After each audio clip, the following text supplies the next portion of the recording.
15 versículos. Algún tiempo después, Jesús se fue a la otra orilla del mar de Galilea o de Tiberíades, y mucha gente lo seguía porque veían las señales milagrosas que hacía en los enfermos. Entonces subió Jesús a una colina y se sentó con sus discípulos. Faltaba muy poco tiempo para la fiesta judía de la Pascua. Cuando Jesús alzó la vista y vio una gran multitud que venía hacia él, le dijo a Felipe: ¿Dónde vamos a comprar pan para que coma esta gente? Esto lo dijo solo para ponerlo a prueba, porque él ya sabía lo que iba a hacer. Ni con el salario de 8 meses podríamos comprar suficiente pan para darle un pedazo a cada uno, respondió Felipe. Otro de sus discípulos, Andrés, que era hermano de Simón Pedro, le dijo: Aquí hay un muchacho que tiene 5 panes de cebada y 2 pescados, pero ¿qué es esto para tanta gente? Hagan que se sienten todos, ordenó Jesús. En ese lugar había mucha hierba, así que se sentaron y los varones adultos eran como 5,000. Jesús tomó entonces los panes, dio gracias y distribuyó a los que estaban sentados todo lo que quisieron. Lo mismo hizo con los pescados. Una vez que quedaron satisfechos, dijo a sus discípulos: recojan los pedazos que sobraron para que no se desperdicie nada.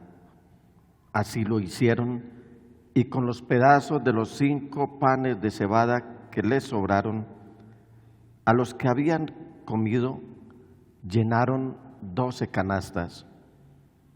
Al ver la señal que Jesús había realizado, la gente comenzó a decir: en verdad, este es el profeta, el que ha de venir al mundo.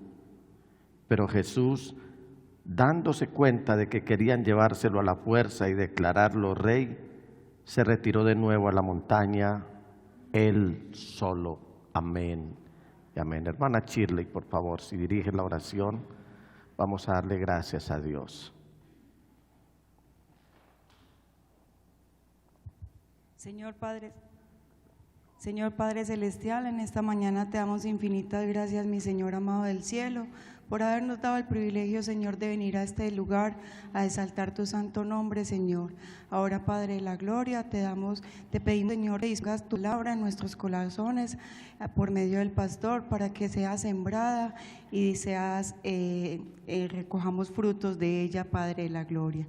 Te exaltamos, te adoramos y honramos tu santo nombre poderoso, y en el nombre del Señor Jesucristo y por el poder del Espíritu Santo te damos honor y honra a ti, mi Señor Jesús. Amén. Amén y amén. Siéntense, tengan la bondad. Yo sé que ustedes quieren escuchar la palabra del Señor en esta mañana, ¿cierto? Y hoy hemos leído una porción de un capítulo que realmente es muy extenso. El capítulo 6 del Evangelio según San Juan es muy extenso y nos deja unas enseñanzas muy profundas.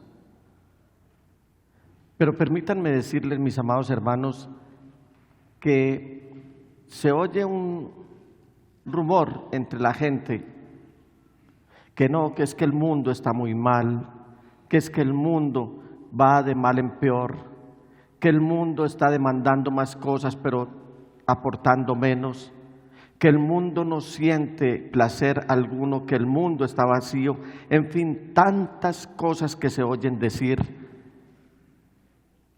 Y uno dice: ¿será esto en la contemporaneidad o será que esto siempre ha pasado? Y yo creo que esto siempre ha pasado, y más en el aspecto espiritual, en el aspecto que tiene que ver con todo lo eterno. Y pareciera que en la posmodernidad, donde más se está acentuando lo que es el escepticismo, lo que es el dicho de la gente que no hay una verdad absoluta, nada está llenando a nadie, todo el mundo está reclamando, todo el mundo está pidiendo, nadie está dando.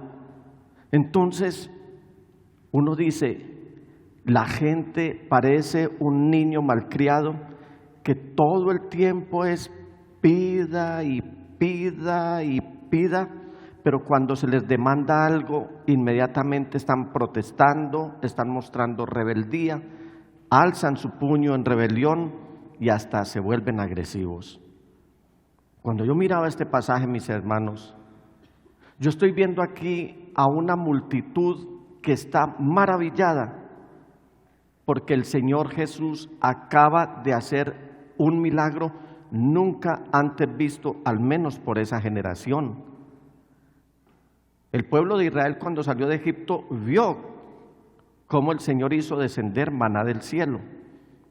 Pero esa generación en medio de la cual estaba el Señor Jesús no había visto cosa semejante de que haya alimento a partir de unos pocos panes y de unos pocos peces para una multitud tan grande, y hasta sobran 12 cestas, 12 canastas para los que repartieron. Esto ha incitado las emociones de la multitud, de manera que ellos quieren, a través de su entusiasmo, de su euforia, presionar al Señor Jesús para hacerlo su líder, para hacerlo su rey, para que los dirija en esa campaña en contra del Imperio Romano que los tenía totalmente sometidos, que los tenía subyugados. Ellos le van a pedir al Señor: venga usted es el propio, nos está dando alimento, vemos que está haciendo unas cosas maravillosas, usted es el propio para que nos dirija en esta campaña de revolución en contra del Imperio Romano que nos tiene sometidos. Ya no queremos más ese rey que nos dirige desde Roma, queremos un rey como usted.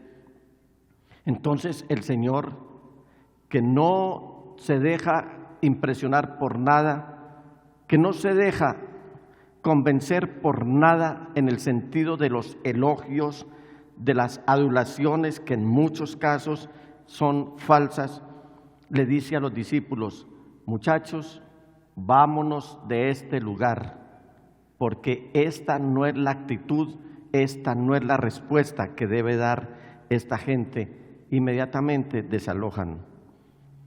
Y el Señor pudo haberse ido solo, pero Él invita a los discípulos porque sabía el Señor que ellos corrían el riesgo de que estos fueran influenciados por la euforia de la multitud, para que ellos también, estando más cerca del Señor Jesús, le dijeran: Señor Jesús, venga entonces que nosotros vamos a ser su grupo de inmediatos colaboradores para que de verdad emprendamos esta campaña en contra del Imperio Romano. Y es exactamente lo que está pasando hoy. En el cristianismo, aún en el oficio de pastor, le pasan cosas muy insólitas que seguramente a ustedes como cristianos también les pasan. A manera de ejemplo, esta semana recibí una llamada. Yo casi no contesto llamadas de teléfonos desconocidos. Y entonces una voz de una dama me dice: hablo con el señor Nicolás Campo. Yo digo: sí. Me dice: es que usted acaba de ser nombrado por un candidato, no les digo el nombre ahora, por un candidato a la alcaldía de Medellín para que sea promotor de campaña.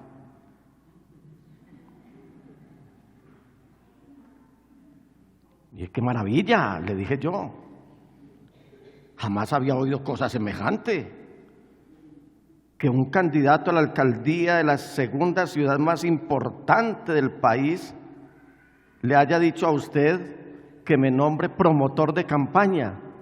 Dije: señorita, muchas gracias. Y entonces me va diciendo: sí, es para que pase por la sede, por unas planillas, para que usted recoja las firmas o no sé qué de votos. Y yo sabía por dónde iba el agua al molino. Entonces le dije: señorita, ahora no puedo, ni en este momento, ni más adelante. No lo voy a hacer. Pueden hacer ese nombramiento a otra persona. ¡Carreta! ¡Qué nombre tan pomposo! Promotor de la campaña.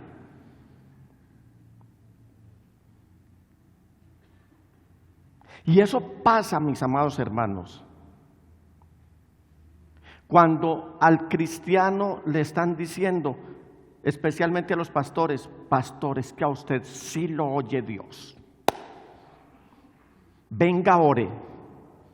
Y la gente en medio de la necesidad se despachan en elogios y se despachan en todo tipo de expresiones, algunas de ellas grandilocuentes, que el que no esté bien metido en Cristo cae en esa sarta de mentiras, en esa sarta de adulaciones, porque la adulación es del diablo, que la adulación es un elogio mentiroso.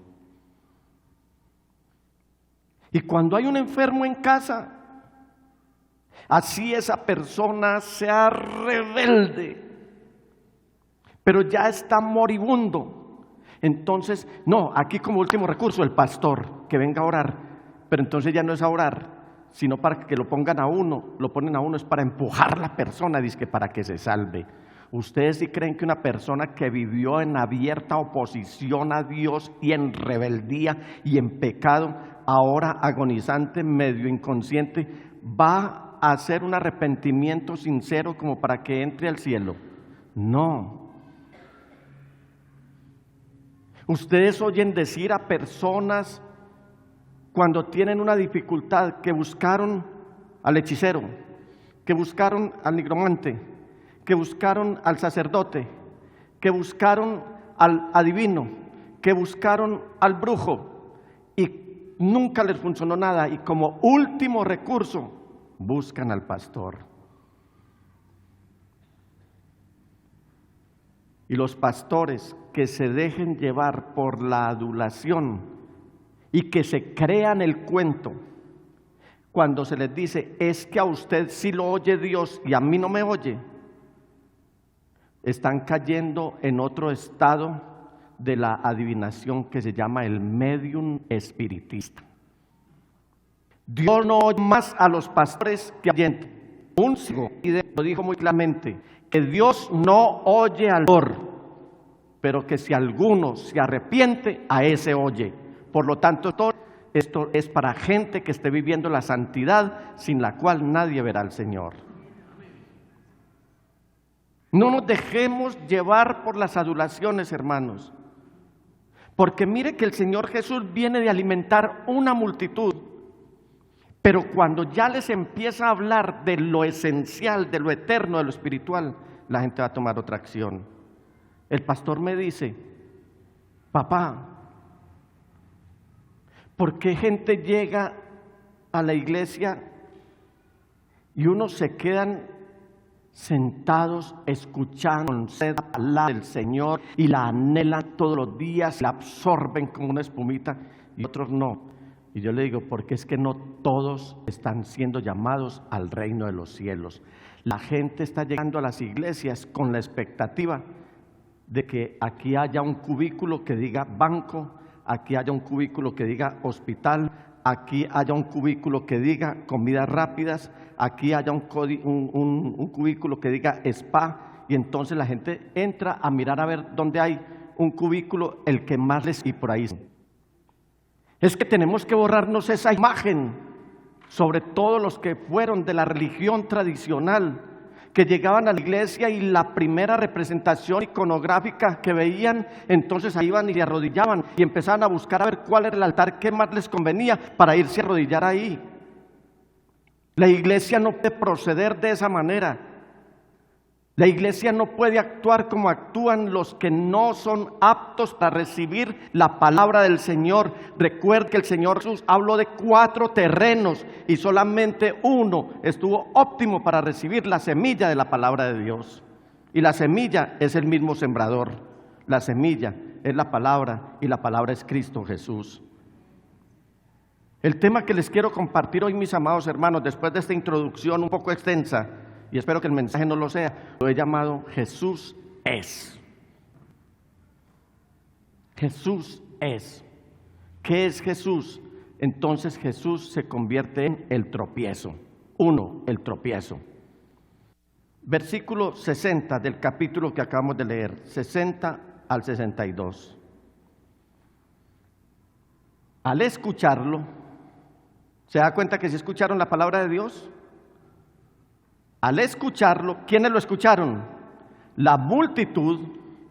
Muchos de sus discípulos exclamaron: esta enseñanza, reconocían que había una enseñanza. Esta enseñanza es muy difícil. Por eso yo le decía al pastor, es que hay personas que no van a recibir, no digieren la palabra del Señor y lo que están buscando es un espectáculo, que nosotros estemos brincando aquí, que nosotros estemos tumbando a la gente tanto físicamente como en el bolsillo, que estemos aquí presentando los cantantes de moda. Está bien, de pronto traeremos un salmista que veamos que sea una persona consagrada a Dios y que sepamos también de que es una persona que adora a Dios con su ministerio. Pero aquí la iglesia no debe ser un centro de espectáculos ni un club social. La iglesia está compuesta por los redimidos del Señor, por usted, por mí, por los llamados a ser santos. Y entonces dice, esta enseñanza es muy difícil. ¿Quién dice? La gente que ya no quiere oírlo a él, sino que quieren recibir otras cosas.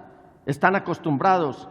Y ahora, después de este milagro tan especial que el Señor ha hecho, cuando Él les empieza a hablar la enseñanza de verdad, dicen, esto es muy difícil.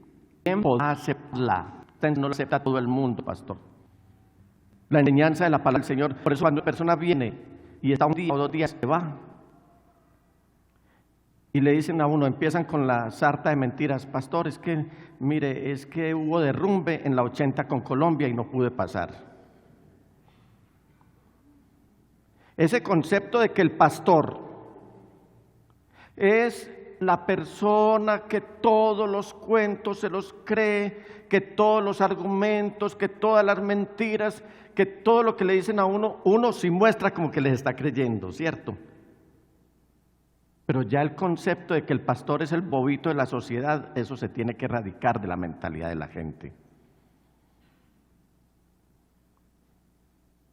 Hay gente que no quiere aceptar la enseñanza de la palabra del Señor, y si no la aceptan, mucho menos obedecerla.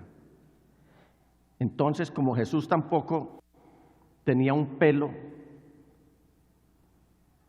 de bobito, perdónenme la expresión, dice la palabra, Jesús, muy consciente de que sus discípulos murmuraban por lo que había dicho, les reprochó: esto les causa tropiezo, que yo les esté enseñando la palabra, esto les causa tropiezo.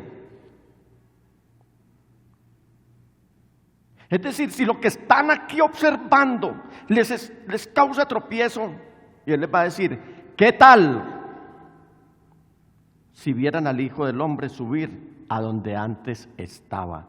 Porque el que no está apto para recibir la palabra del Señor tampoco es aceptable ni es óptimo para reconocer que Jesús, el Señor, vino, cumplió su ministerio aquí, pero está sentado a la diestra de Dios Padre, reinando en majestad. Si no se acepta la palabra, mucho menos aceptamos que Jesús es el Rey de Reyes y Señor de Señores. Y eso ya lo habían advertido los escritores bíblicos. En el capítulo 9, versículo 33 de la epístola a los Romanos, el apóstol Pablo nos va a citar una escritura que ya había profetizado el profeta Isaías. Dice de la siguiente manera, como está escrito, miren que pongo en Sión una piedra de tropiezo y una roca que hace caer, pero el que confíe en Él no será defraudado. ¿Cuántos confían en el Señor? Los que confían en el Señor no serán defraudados. De manera que cuando una persona no quiso aceptar la enseñanza, simplemente es que dio con esta roca y esta roca lo hizo caer. Y el que se cae con Dios está caído en toda parte. No tiene presente. Por eso es que tenemos que aceptar esta palabra. Tenemos. La palabra del Señor no es una opción, yo me atrevería a decir es una obligación. Hay que obedecerla si queremos agradar a Dios. En Isaías nos está hablando lo que nos acaba de decir el apóstol Pablo, capítulo 28, versículo 16. Por eso dice el Señor, no el pastor Nicolás Ocampo, no en íntima devoción, no en las asambleas de Dios, no los pentecostales, no, bueno, cualquier denominación donde se esté predicando la palabra del Señor. ¿Quién dice? ¿Quién lo dice? El Señor. Cuando aquí el profeta dice el Señor es Adonai, el dueño, el soberano, lo está diciendo, lo dice el Señor omnipotente. Yo pongo en Sión, como lo hemos aprendido en los discipulados, Sión es la aglomeración de lo que es el pueblo de Israel y la iglesia. Porque es que el Señor Jesús es nuestra paz, que de ambos pueblos hizo uno, derribando toda pared intermedia de separación. Él es nuestra paz. Entonces dice el Señor omnipotente, yo pongo en Sión una piedra probada, piedra angular y preciosa, para un cimiento firme. ¿Y cuál es ese cimiento firme? Apártese de iniquidad todo aquel que invoca el nombre del Señor Jesús. Por eso el que confíe en esta piedra, en esta roca, no andará desorientado. Tendrá una estructura sólida. Tendrá una fe firme. Será un cristiano ferviente, un cristiano fervoroso, un cristiano definido, un cristiano con autoridad, un cristiano que si se le presenta la oportunidad de orar por un enfermo, vaya e imponga las manos e invoque el nombre del Señor Jesús, y le aseguro que el Señor no lo defraudará. Cristo es mi todo. Diga, Cristo es mi todo. A mí el Señor Jesús nunca me ha defraudado. Jesús es, dos, el Espíritu Santo. Versículos 63 al 65. El Espíritu da vida. Porque es que el pan calma el hambre, ¿cierto? El pan le da fuerzas a uno físicamente, pero el Espíritu es el que da vida. La carne no vale para nada. Y el Señor está diciendo, es que las palabras que les he hablado, ¿son qué? Son espíritu y son vida. Sin embargo, hay algunos de ustedes que no creen. Es que Jesús conocía desde el principio quiénes eran los que no creían y quién era el que iba a traicionarlo. Así que añadió, por esto les dije que nadie puede venir a mí a menos que se lo haya concedido el Padre. Nosotros podemos hacer las campañas evangelísticas que queramos, podemos llenar estadios, podemos traer los evangelistas más reconocidos a nivel internacional, podemos traer las mejores orquestas cristianas, podemos hacer toda una parafernalia, podemos hacer todo tipo de espectáculo, pero si el Padre Celestial no trae una persona a Cristo Jesús, de nada vale. Por eso nuestra oración, ahora que vamos a emprender esta campaña evangelística, es rogarle al Padre Celestial que atraiga a las personas para que conozcan a Jesús, no nosotros. ¿Estamos de acuerdo? ¿Estamos de acuerdo? Mire lo que dice el versículo 37. Es que no en vano los versículos 37 y 44 del mismo capítulo nos dicen lo siguiente: todos los que el Padre me da, está hablando el Señor Jesús, vendrán a mí, y el que a mí viene, no lo rechazo. Y en el versículo 44 dice, nadie puede venir a mí si no lo atrae el Padre que me envió. Y yo, y aquí va a hablar algo muy determinante, y yo lo resucitaré en el día final. Por eso los templos no deben estar llenos de gente que está esperando que el Señor les haga un milagro, porque cuando están esperando que el Señor les haga un milagro, solamente están en las iglesias. Por eso pasan dos cosas: una, que el Señor les haga el milagro y se van, y dos, que el Señor no les haga el milagro y también se van, porque es que siempre se iban a ir con milagro o sin milagro. ¿Por qué? Porque el Padre Celestial no los había traído. ¿Cómo vamos a orar por esta campaña evangelística? pidiendo al Padre Celestial que atraiga a las personas y que conozcan a Cristo Jesús. Él es el verdadero Dios y la vida eterna. ¿Qué más es Jesús? Jesús es el despreciado. Versículos 66 y 67. Desde entonces, muchos de sus discípulos que hicieron, mire qué triste esto, lea lo que está en rojo, lea lo que está en rojo, dígalo bien fuerte, ¿qué pasó con muchos de sus discípulos? ¿Qué dijeron? ¿Qué hicieron? Ustedes, yo les pregunto, si muchas veces nosotros en esta lucha, como me lo preguntaba una hermana, la hermana Berta esta mañana antes del culto, me dijo, pastor, ¿qué es lo que quiere decir esta escritura? ¿Qué estamos haciendo? Estamos pasando por un juicio a través de las pruebas, a través de los sufrimientos, a través de las angustias. Duele el cuerpo, hay escasez, el ambiente espiritual en el mundo es muy nublado. Si nosotros con todo esto, mis amados hermanos, nos podemos sostener en pie y pasar por esta prueba de juicio, dice la palabra, en donde aparecerá el impío y el pecador. Es necesario que el juicio empiece por la casa, por la familia de Dios. Si pasamos por todo esto, ¿ustedes qué creen que cómo le irá a la persona que le da la espalda? ¿Sabe usted lo que es darle la espalda al Señor Jesús?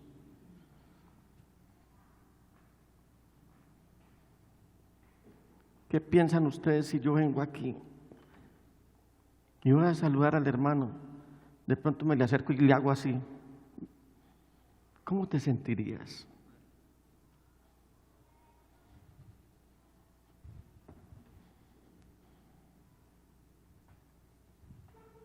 ¿Cuántas veces le hemos dado la espalda al Señor? Lo hemos despreciado, porque lo que dijo, porque lo que Él determinó, no fue lo que nos gustó, no fue lo que esperábamos. Desde entonces muchos de sus discípulos le volvieron la espalda y ya no andaban con Él. Grave. Así que Jesús les preguntó a los 12, ¿también ustedes quieren marcharse? ¿Cuántos se quieren ir de la presencia del Señor hoy? Levánteme uno la mano. ¿Cuántos quieren darle la espalda hoy al Señor? Eso sería desastroso, eso sería fatal, eso sería mortal. Pero ya el Señor había sido anunciado por el profeta Isaías de que esto le iba a suceder a él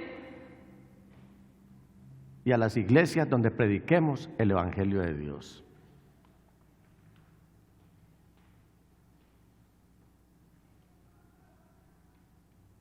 Isaías 53 dice, versículo 3, 1, despreciado, y 2, rechazado.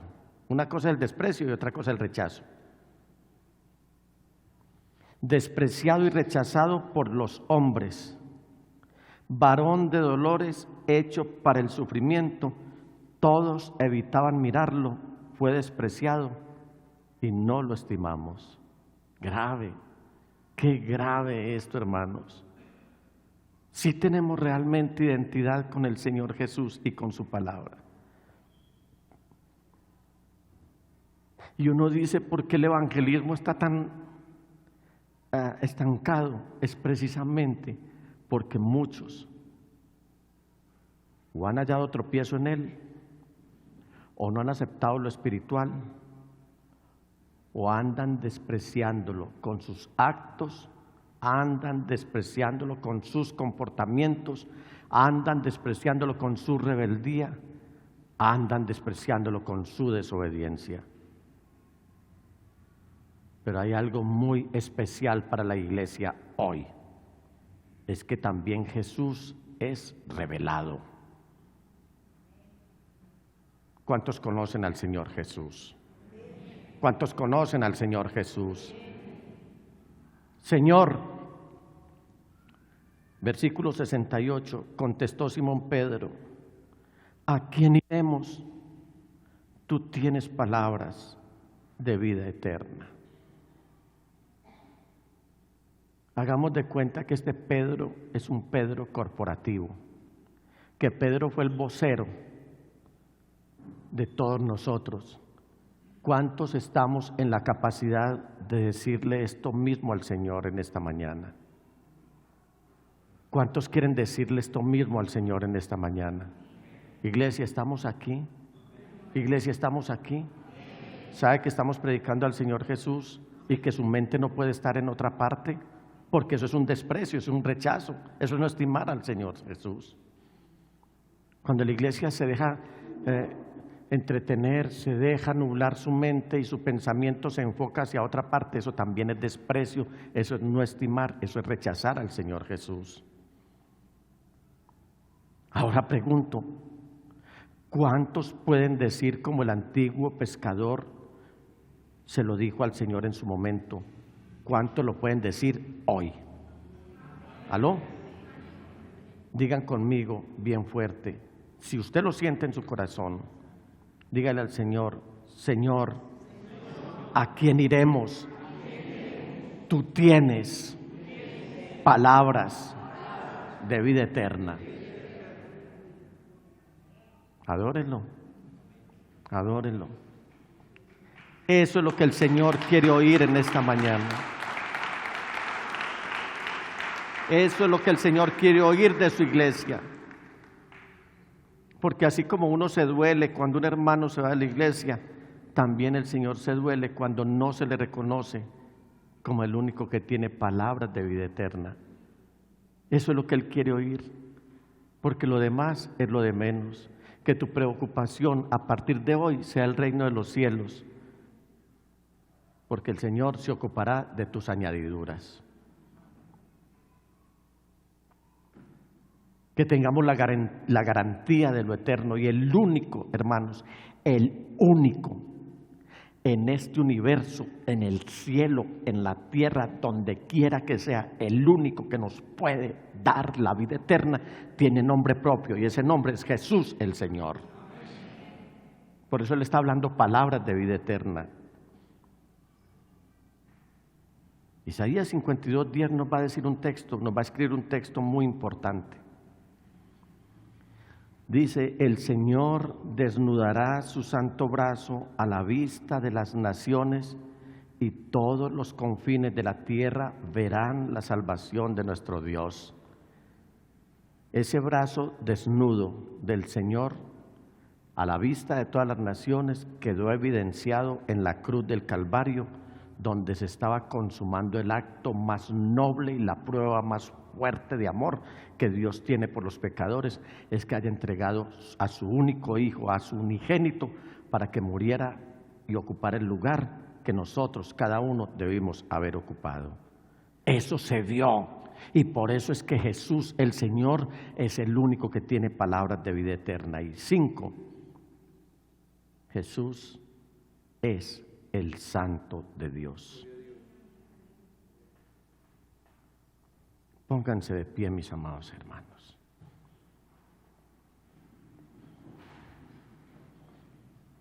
Si usted quiere hoy, yo les voy a decir algo, hermanos. Hay dos voluntades aquí. Iglesia, escúchenme bien, hay dos voluntades. La voluntad de Dios, que es lo bueno, lo agradable y lo perfecto. Y su voluntad, la voluntad de cada uno aquí. Usted decide si hoy quiere que el Señor Jesús haga un milagro en su vida. Es usted el que decide. Porque yo estoy convencido de que todo lo que Dios quiere, Él lo puede hacer. ¿Estamos de acuerdo? Y si yo quiero, lo puedo recibir o lo rechazo. Porque para el que cree, todo es posible. Y ustedes me van a ayudar a concluir este mensaje con el versículo 69. Y no por gritarlo, sino por el denuedo con el que usted lo diga, esto va a subir como una ofrenda grata al trono de Dios. Y cuando a Dios se le adora, Él no se queda quieto y no se queda callado. ¿Ustedes creen que Jesús es el Santo de Dios? Aleluya. Espíritu Santo, empieza a ministrar a tu iglesia. Prepara su espíritu, Señor, prepara el espíritu de cada uno aquí, para que lo que pronuncie con sus labios fluya desde lo más profundo de su corazón. Señor Jesús, que cuando tu iglesia proclame esto, algo estruendoso pueda pasar en la vida de cada uno, que las entrañas de cada uno sean estremecidas y que el Espíritu Santo sea quien obre un estremecimiento en el Espíritu en tu iglesia en esta mañana. Señor, hoy vamos a hacer una profesión de fe delante de ti. Hoy vamos a hacer un reconocimiento delante de ti. Hoy nos vamos a postrar en humillación delante de ti. Hoy nos vamos a postrar en adoración delante de ti. Mira lo que tu iglesia te va a confesar en esta mañana, Señor, y escúchalo, Dios mío. Y tráenos algo especial. Trae algo especial, te lo ruego, trae un regalo especial a esta iglesia, a los que estamos aquí y a los que nos estén escuchando por fuera. Levante sus manos en adoración y recite lo que hay en la pantalla, pero recítelo para el Señor y dígalo bien fuerte. Esta es la declaración de fe con la cual vamos a honrar y adorar al Señor Jesús en esta mañana, y su vida no volverá a ser igual. Que hoy se caigan todas las estructuras que usted tenga de pecado en su vida. Todo rencor, todo miedo, toda angustia, toda inseguridad, toda imprecisión, todo complejo. Si tu estima está baja, el Señor hoy te quiere exaltar. Algo va a pasar hoy, y que no sea porque yo lo diga, es la misma palabra la que así lo declara, que los que llegaron al Señor fueron alumbrados y sus rostros nunca fueron avergonzados. ¿Estamos listos para hacer esta declaración en esta mañana? Digan conmigo bien fuerte: y nosotros hemos creído y sabemos que tú eres el Santo de Dios. Ahora dígalo personalmente. Dígalo usted personalmente. Y yo. Dígalo bien fuerte. Y yo he creído y sé que tú eres el Santo de Dios. Jesús es el Santo de Dios. Aleluya. Sí.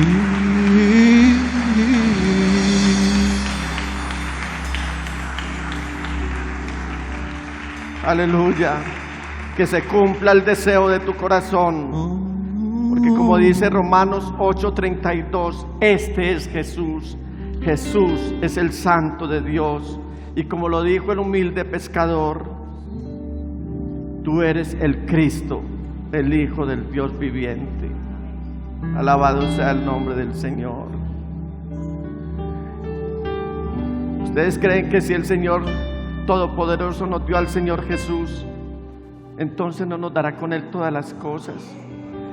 Mire cómo lo dice el apóstol Pablo en el capítulo 8, versículo 32 de la epístola a los Romanos. Esto es un premio, esto es un regalo. Por lo tanto, esperemos, porque dice: el que no escatimó ni a su propio Hijo, sino que lo entregó por todos nosotros, ¿cómo no habrá de darnos generosamente con Él todas las cosas? Adoremos al Señor en esta mañana. Dígale: Señor, tú eres el Santo, ¿a quién iré? Pídele perdón si lo has despreciado, si lo has subestimado. Pídele perdón si lo has rechazado, si le has dado la espalda. Pero recibe de Él misericordia y generosamente la petición que tú le estás haciendo. Levante sus manos a la iglesia y adore al Señor.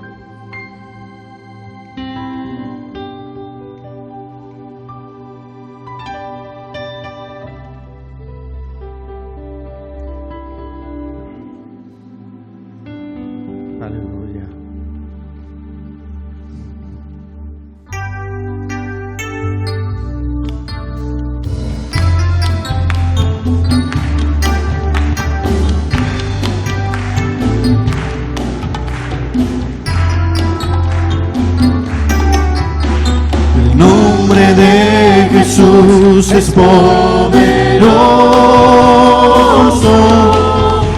El nombre de Jesús es sobre todo. Nombre más dulce, nombre más lindo, nombre sublime, el nombre de Jesús. El nombre de Jesús levanta los muertos. El nombre de Jesús sana a los enfermos. Nombre más santo, nombre más puro, nombre bendito, el nombre de Jesús.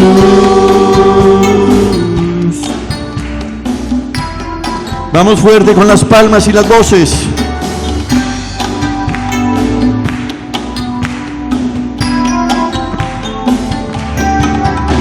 El nombre de Jesús es poderoso. El nombre de Jesús es sobre todos.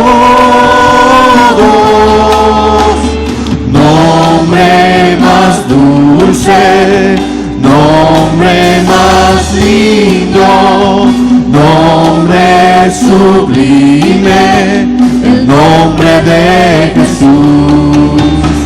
El nombre de Jesús levanta muertos. El nombre de Jesús sana a los enfermos. Nombre más santo, nombre más puro, nombre bendito, el nombre de Jesús. Nombre más santo, nombre más santo, nombre más puro, nombre bendito, el nombre de Jesús. Fuerte, la última vez. Nombre más santo, nombre más puro, nombre bendito. Dígalo fuerte. El nombre de Jesús. Fuerte el aplauso a Jesucristo de Nazaret.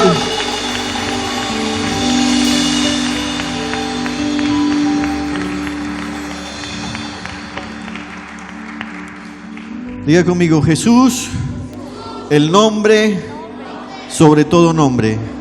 Feliz semana, que la paz del Señor esté con ustedes. Dios les bendiga.